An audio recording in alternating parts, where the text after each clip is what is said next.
don't want to have to say to my 21-month-old granddaughter,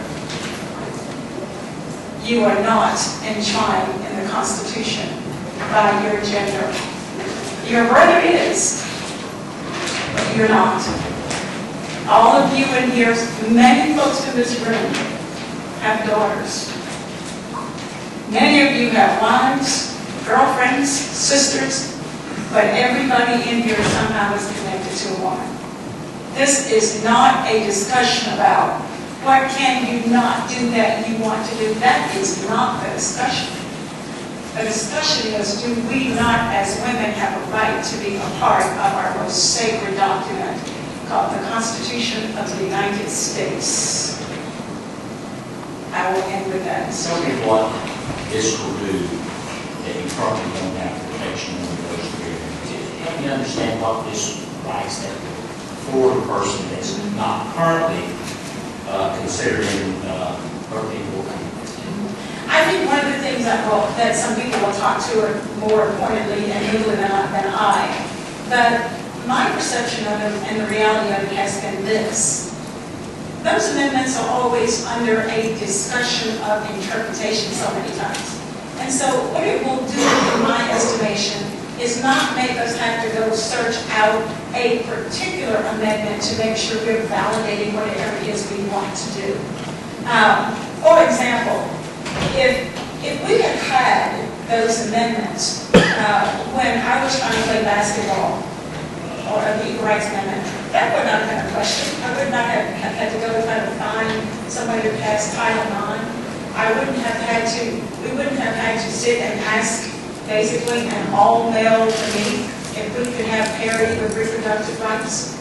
And so there are things probably even unnamed, but there will be folks who will come before you and talk about them as legal rights. That I don't even want my daughter or her brother to have to try to discover whether or not she is going to be disenfranchised because now you have to go look at this Constitution and interpret it. And some of the information I've read that others are going to talk about today will talk about those things specifically regarding insurance and health care and what you are allowed to do or not to. If you think, for example, it was only a few weeks ago, that women were even allowed to be in combat.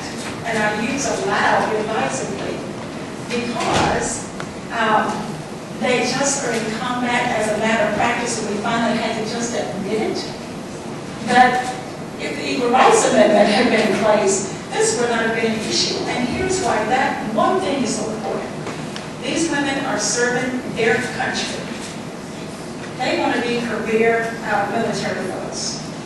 They cannot advance in their careers. You don't get to advance in your careers at the heights that you want to unless you have combat experience.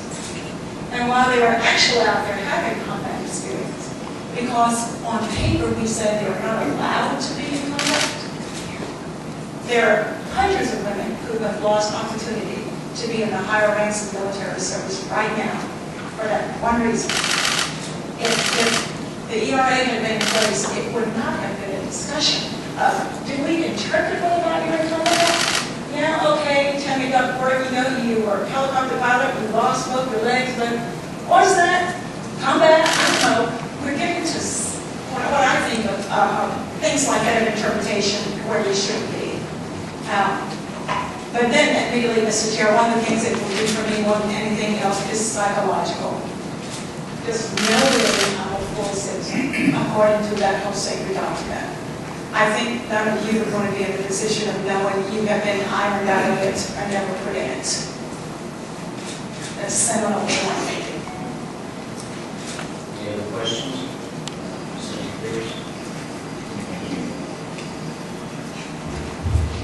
Yes.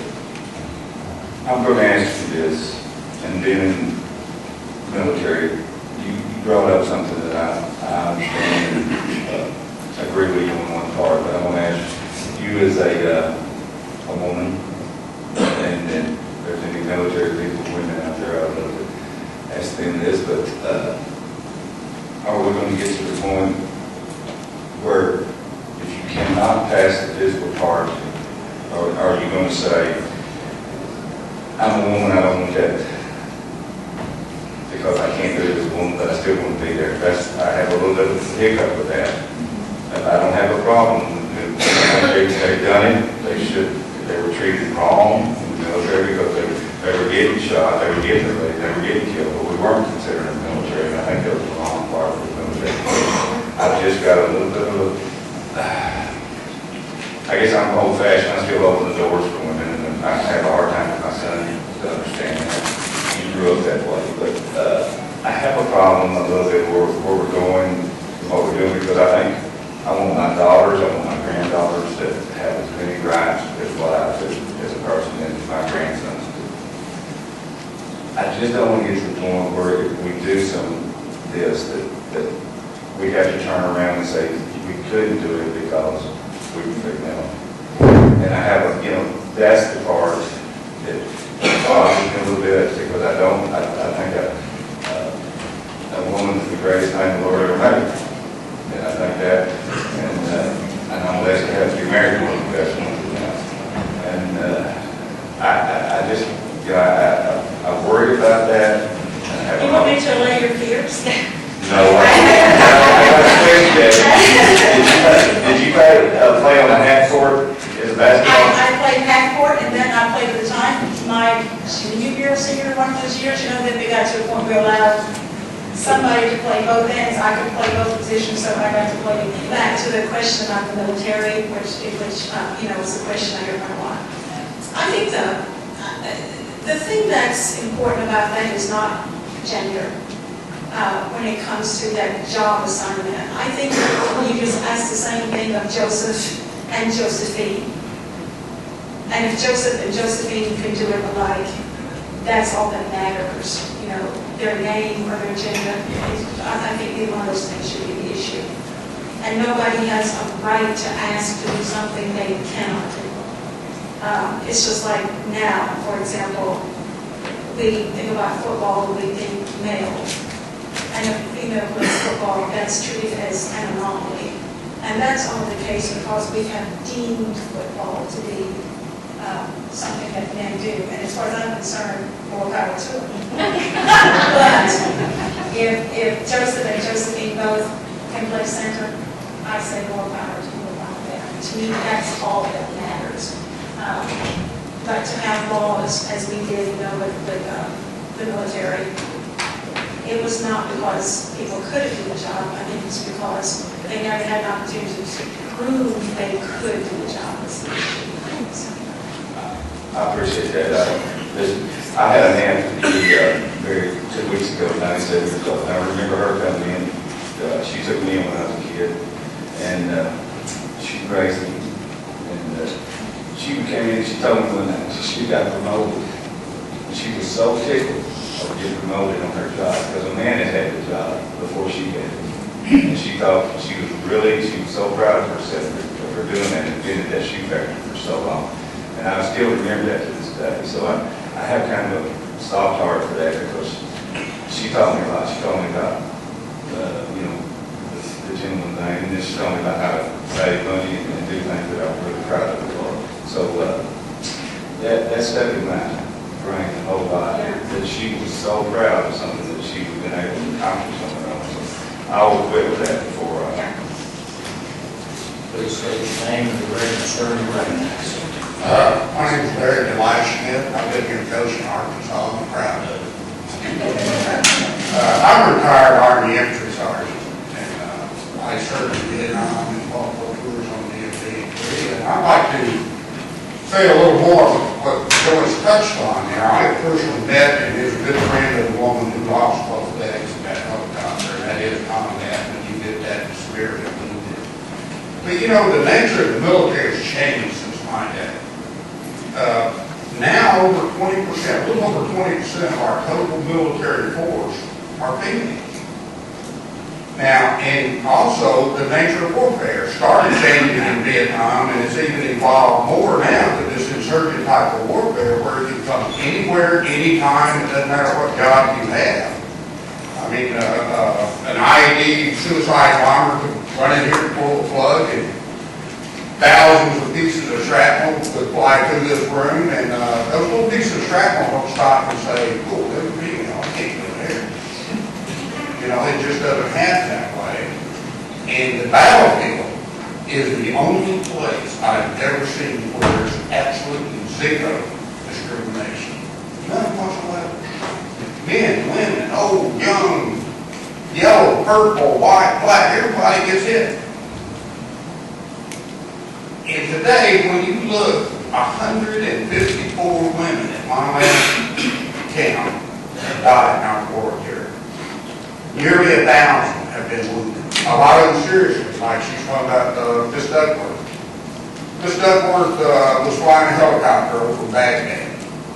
An RPG round came into the cockpit, exploded, severely wounded her in both legs, and immobilized her right arm. She landed the helicopter and saved the rest of her crew, because her co-pilot was killed instantly. She is still now a lieutenant colonel after losing both legs and learning how to walk again at Mayo Clinic for a year. She was an extraordinary person. And I think the sacrifice of women today, what they're doing in the military, I urge the committee to pass this out of committee. At least they've earned a full vote. I mean, they're American soldiers. That they deserve a full vote.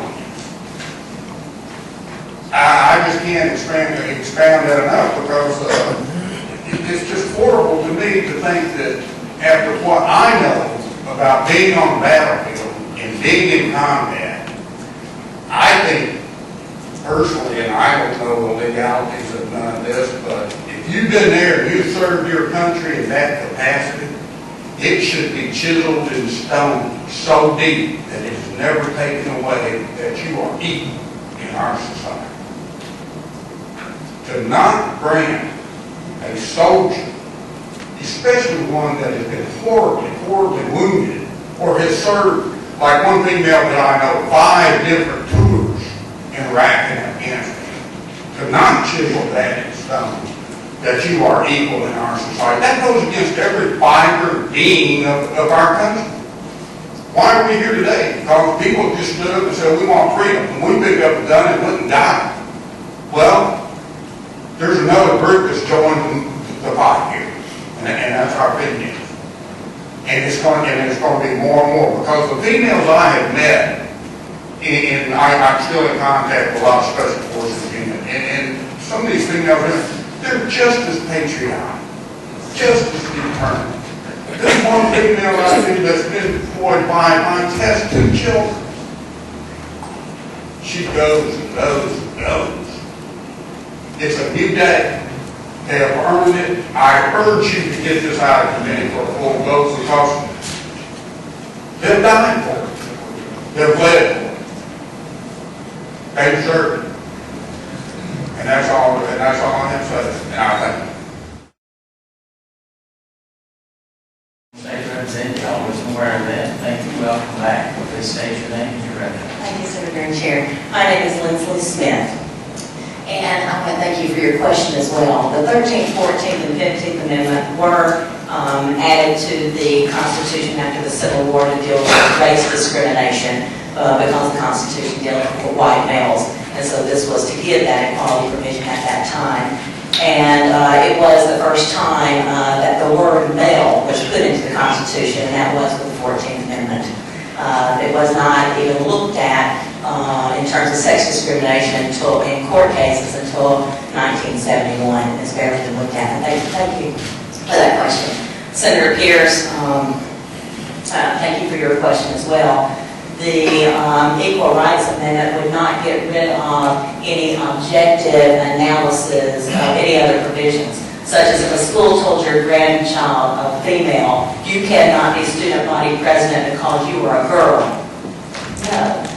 Is it because you aren't in our school and you don't attend here? That's an objective reason why not. If you are in the military and you cannot pick up a certain amount of weight, you can't do a certain thing, fit a certain criteria, and you say you cannot do it and you happen to be a female, you're not discriminating on the basis of sex. This would be totally looking at whether you're discriminating on the basis of sex.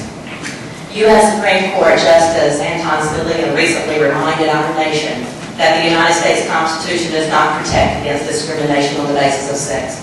He remarked, certainly the Constitution does not require discrimination on the basis of sex.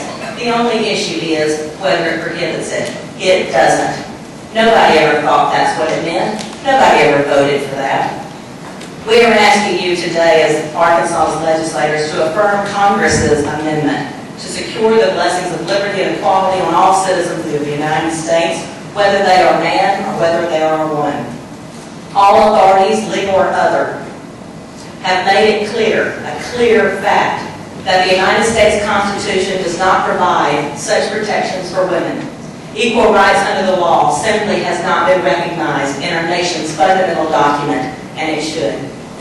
It is a fact that the United States Constitution was written to apply only to white males, and it was instituted to assure it only applied to white males. Since its adoption in 1789, the Constitution has never granted all rights equally to men and women. Women were treated according to social tradition and English common law, and were denied most legal rights. In general, they could not vote, they could not own property, they could not keep their own wages or even have custody of their own children.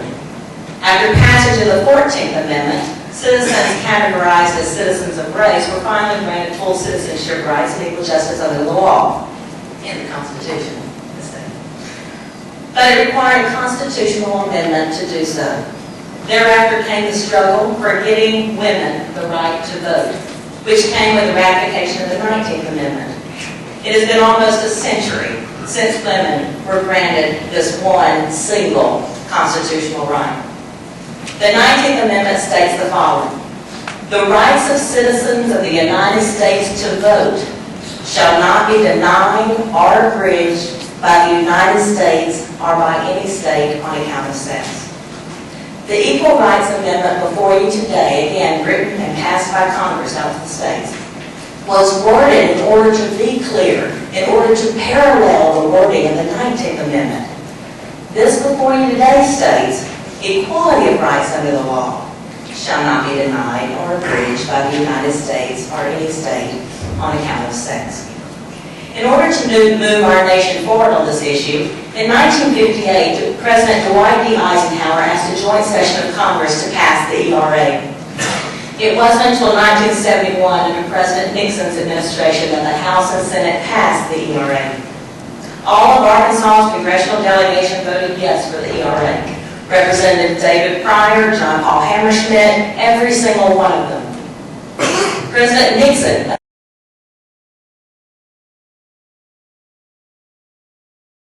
endorsed the ERA, and during his administration it was sent to the states for ratification by 38 states and 35 have done so.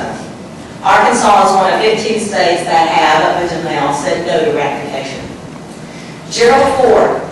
President Gerald Ford proclaimed in 1975, "In this land of the free, it is right, and by nature it ought to be, that all men and all women are equal before the law." There is no valid or legally recognized ratification deadline on this amendment. There is no deadline setting in the ratification process. Congress did not put a deadline in the amendments enacting clause. What Congress wrote is before you. It's not in there. The nation's highest research office, the Congressional Research Office, has already opined that there is no valid deadline and a three-state strategy is a valid one, which is explained in a law review article written in the William and Mary Law School Journal of Women in Law in 1997. If 3 more states approve this amendment, it will then go to the U.S. Archivist and the U.S. Secretary of State for inclusion in the U.S. Constitution. It is quite clear this would not lead anything to a court battle or a court situation. We've seen that through these 27 amendments that have already been put in our nation's Constitution. The last amendment that took over 203 years to get into our Constitution, the 27th Amendment, was actually written by James Madison, and there was a law student in Texas that found that 2 more states were needed to ratify it, and then they ratified it, and after those 2 states came in, it became part of our U.S. Constitution, our last one, which was written by James Madison.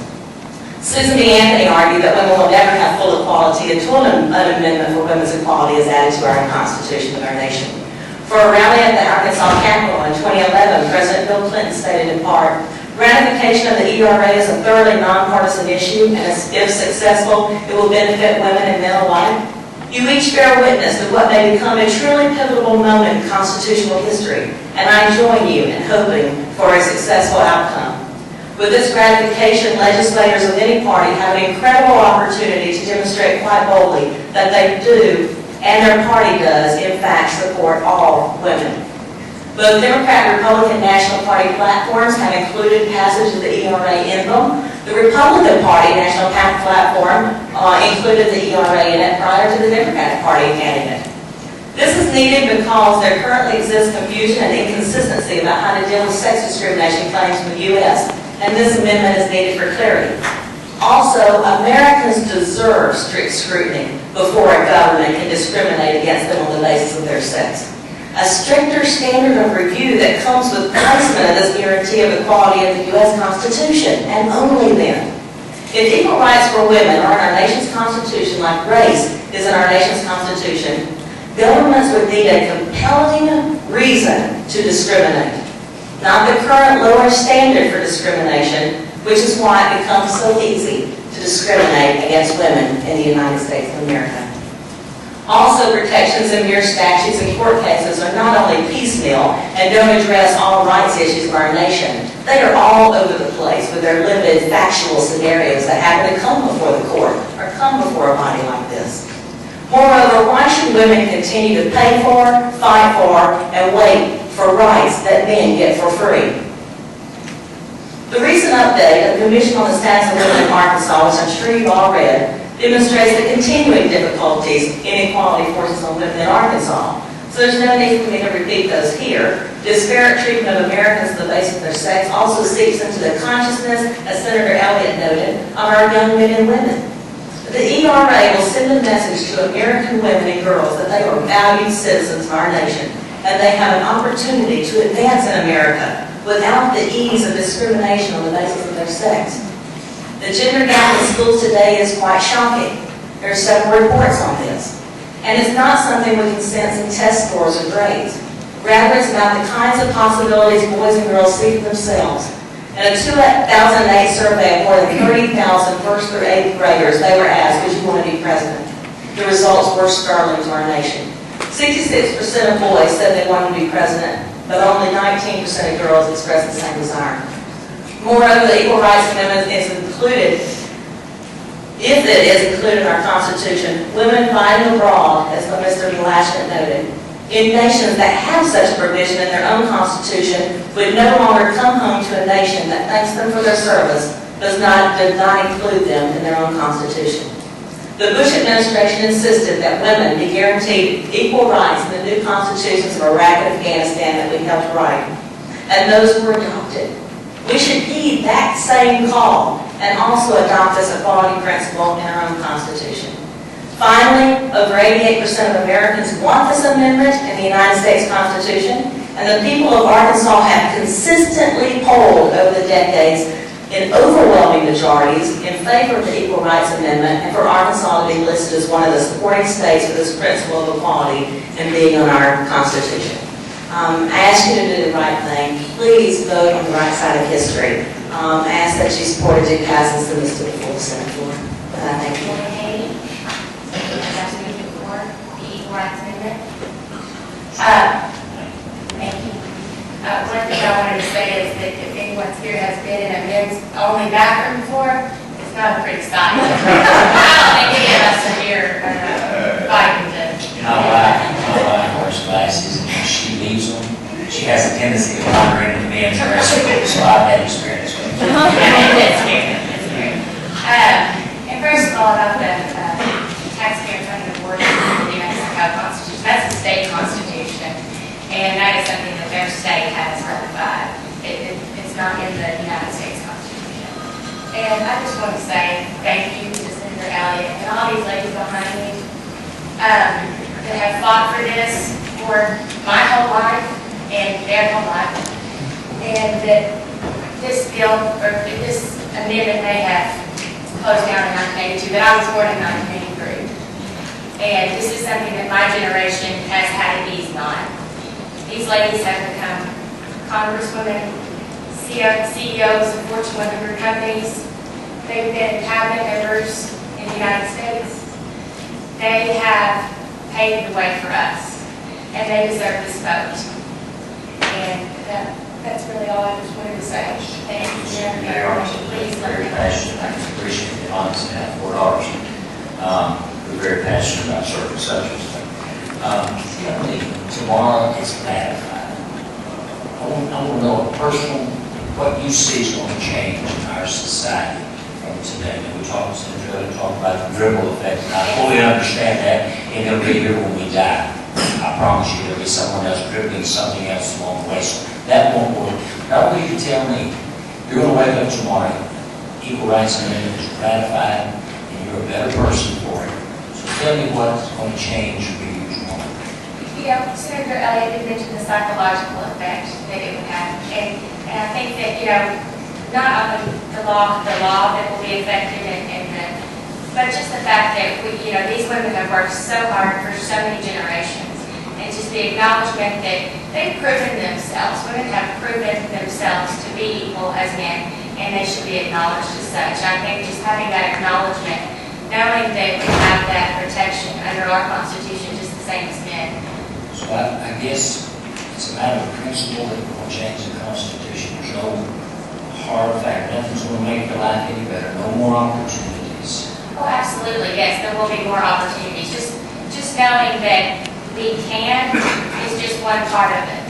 Knowing that we can have the same opportunities is one part of it.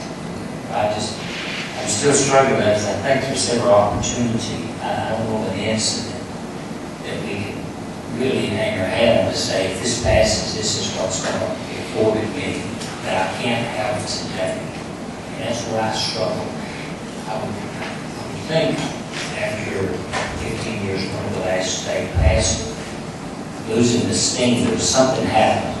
And I've yet to really understand if it is something that we need to do. If we need to do it, I'll be the person to go for it, not convinced. But I'm just concerned about it's now, we work so hard, we're entitled to it. But in reality, it's our Constitution.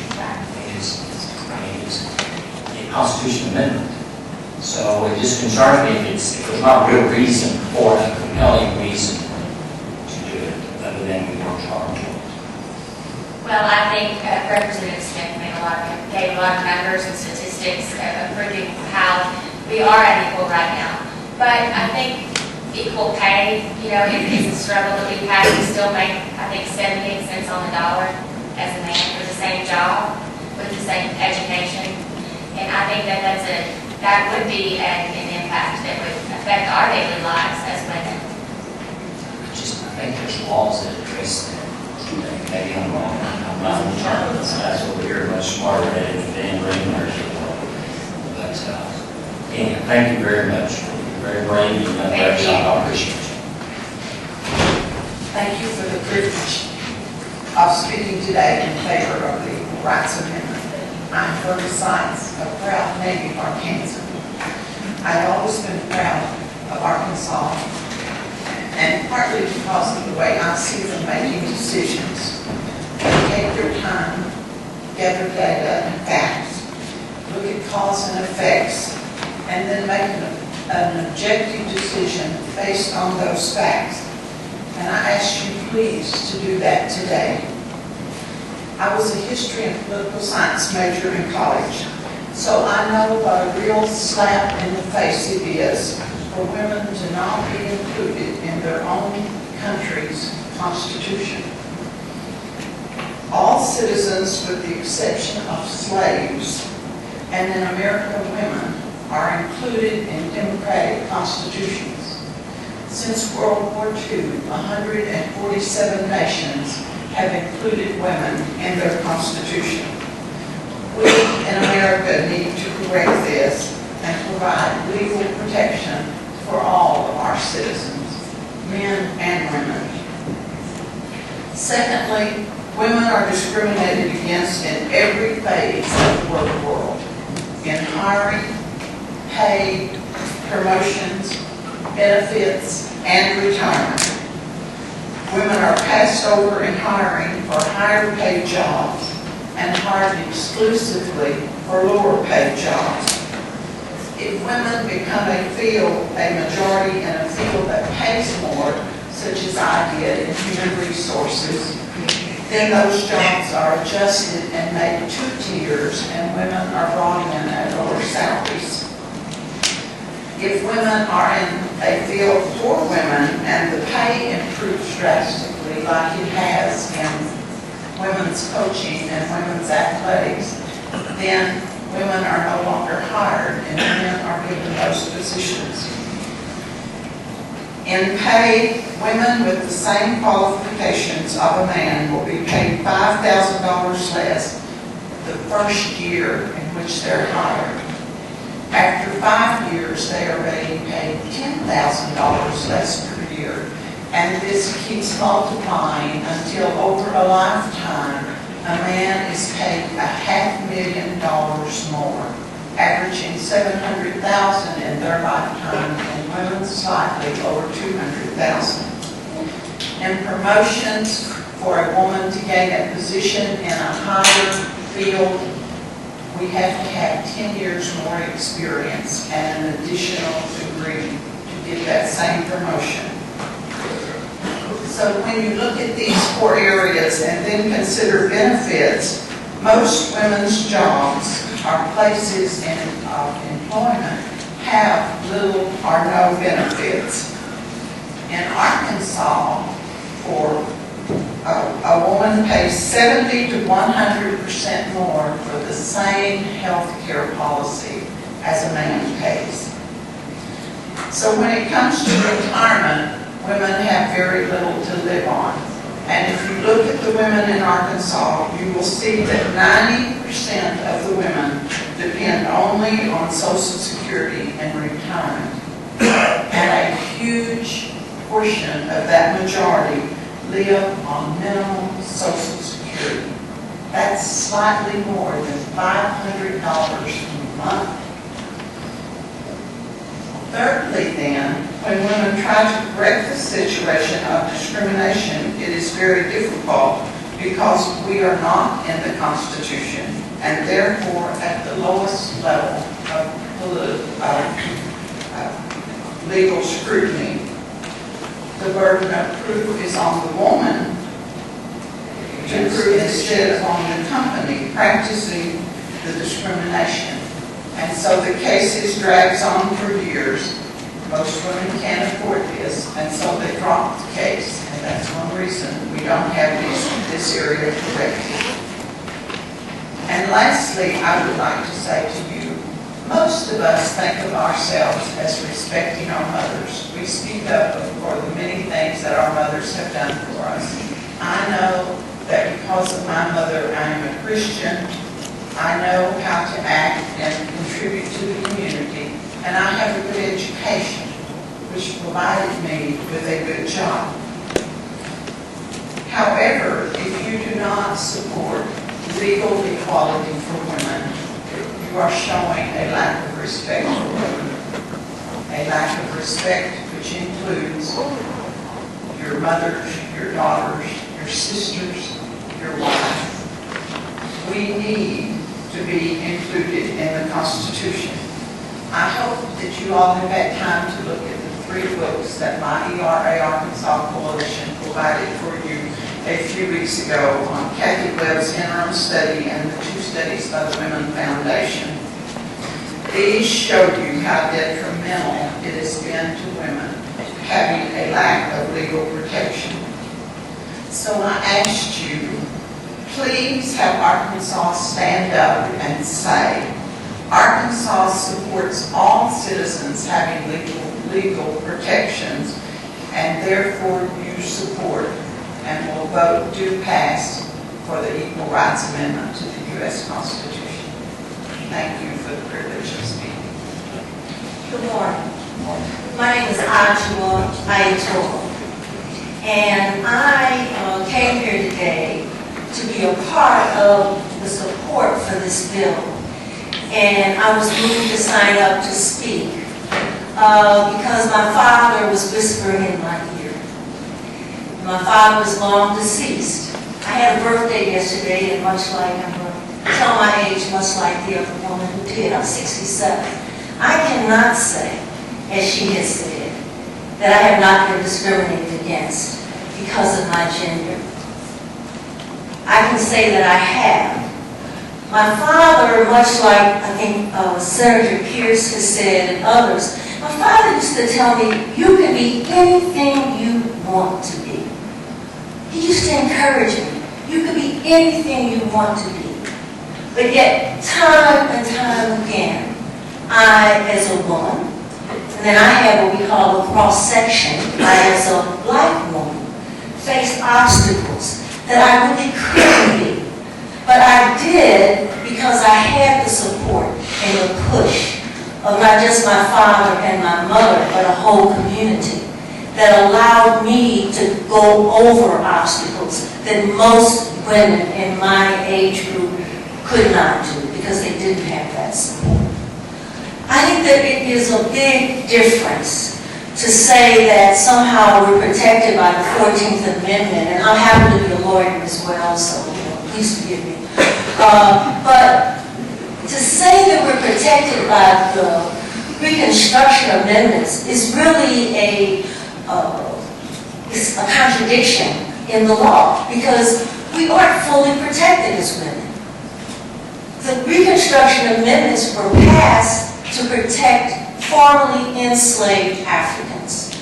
And if we look at the 15th Amendment, we can see again, as Senator Elliott pointed out, the 14th Amendment talks about males. The 15th Amendment, in terms of voting rights, spoke only to African American males. Women died for the right to vote. That 19th Amendment came over the bodies of many women. But that 19th Amendment did not protect our rights of full equality. To have a Constitution that was built on the supremacy of males and white males, that was enshrined based on that, and yet to say that we can all be equal because the statute says it, means we have this document that hasn't really been corrected. The Equal Rights Amendment corrects the document. It says that those founding men were incorrect and that we are, in 2013, correcting the document. And all of our fears because of our traditions, you know, many of us were raised in families where the male spoke for us, where the male made decisions for us. Those traditions, if you want them to continue in your family, they can continue. No one is saying that your family structure has to change. But someone is saying that when a woman, and now I counsel law students all the time. I can't tell you how many young, white, black, Latino women law students still carry internalized views that they are not as good as their male counterpart. And I was raised to believe that if you can't see it, you can't be it. If you can't see it, you can't believe that you can be it. And that if I'm carrying within me the view that somehow I am less than because I'm a woman, because the law has said that. Not necessarily my parents, they didn't say that, but the law did. And I am, in fact, stunning my growth, and I'm stunning the growth of women. So I urge you, the fears that have been thrown out here, the fears that somehow you will lose control as a state, are not well-founded. They just aren't well-founded. But you can do the right thing. You can right the wrong that was done in 1789. And you can say that women will be treated equally under the law. That's all this chamber. My grandfather was a senator here in Arkansas back in 1909, so I'm proud to be here. I am in support of the Equal Rights Amendment. I'm a librarian, and I did a lot of research on sexual stereotypes. And I'm aware of there's some studies that have been done over and over, repeated, which validates the study. And that's a study on credibility. When you have an article, professional journal or whatever, and it's written, and you have people evaluate it. It's the same article. You have a group evaluate it, and the author is Diane Bryant. You have another group that evaluate the article, and their name is Dan Bryant. And repeatedly, over and over and over again, those articles are rated much, much higher if the authorship is a man. Much, much lower if the authorship is a woman. And I think sometimes we don't realize that those are subliminal and subtle intricacies of our society that suggest that we do have a code of ethics in our laws that see women as less than men. I think that's what we're asking for, to be perceived as equal in the bodies of laws, in our institutions, and receive equal pay as well. I mean, that's been addressed quite a lot, but the salary differential between men and women is unbelievable. Don't we want our daughters to make as much money as our sons if they're doing the same job? So I ask you to consider this proposal, to vote in favor of it, to get it out of the committee and onto the floor so it can proceed through the state legislative process. Thank you very much. My name is Steve Barker. Really happy to come here today with a plan to address the committee. But one thing that I was moved by is listening to a lot of these discussions is this sense that seems to be prevailing among some people with opinion on this topic, that this measure will be merely symbolic.